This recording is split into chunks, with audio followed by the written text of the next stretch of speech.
ഉണ്ടോക്കാ ഈജേ അങ്ങോട്ട് നോക്കാം. ഈ സ്ഥലം മൊത്തം നമ്മൾ കയ്യിലുള്ളതാണ്. ഇവിടെയാണ് നമ്മൾ ലക്ഷറി റിസോർട്ട് പണിയാൻ പോകുന്നത്. ഇവിടെ ആ ഇതെങ്കിലും തീരുമാനാവോ?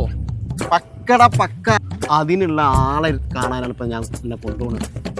വന്ന് സെറ്റാണ് ആളവിടെ റെഡിയാ? ആ വെയിറ്റിംഗ് അല്ലേ.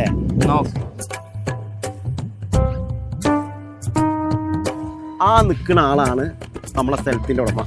അപ്പോഴേ ഞാൻ കാര്യങ്ങളൊക്കെ മുപ്പരോട് സംസാരിച്ച് സെറ്റാക്കി ഒക്കെ സെറ്റാക്കാം. ഓക്കെ,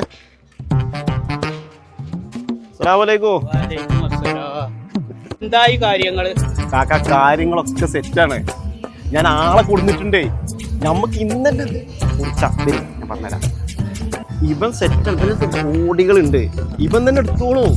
ആ അതിൽ ആ കാര്യം നിങ്ങൾ ഇതിലൊന്നും ഇടപെടരുത്. ഇത് ഞാൻ തീരുമാനമാക്കാനുള്ള സംഗതിയാണ്. നിങ്ങൾ ഇവിടെ നിൽക്കുക.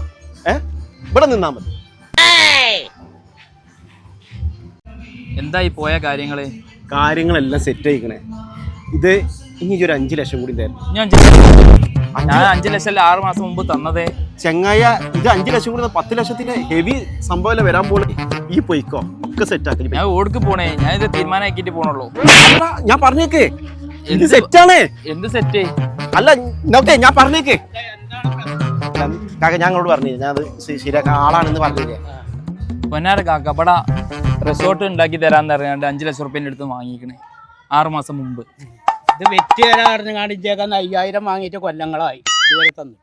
അല്ല ഞാനേ ഒക്കെ നമുക്ക് സെറ്റാക്കാം. സെറ്റാക്കാന്ന് നിക്ക് ഇവിടെ പോയി നിങ്ങൾ വരും. കണ്ടില്ല കളി? ഇതാണ് ഇപ്പോഴത്തെ പ്രവാസികളുടെ അവസ്ഥ. ആരെങ്കിലും എന്തെങ്കിലും പറയുമ്പോൾ കണ്ണും ചിമ്പലും വിശ്വസിക്കും. പാവങ്ങളാണ്. അപ്പൊ ഇഞ്ഞെങ്കിലും ഒന്ന് ശ്രദ്ധിച്ചോളൂ. പലരും പലതുമായിട്ട് നിങ്ങളുടെ മുമ്പിൽ വരും പൈസ ചൂഷണം ചെയ്യാൻ.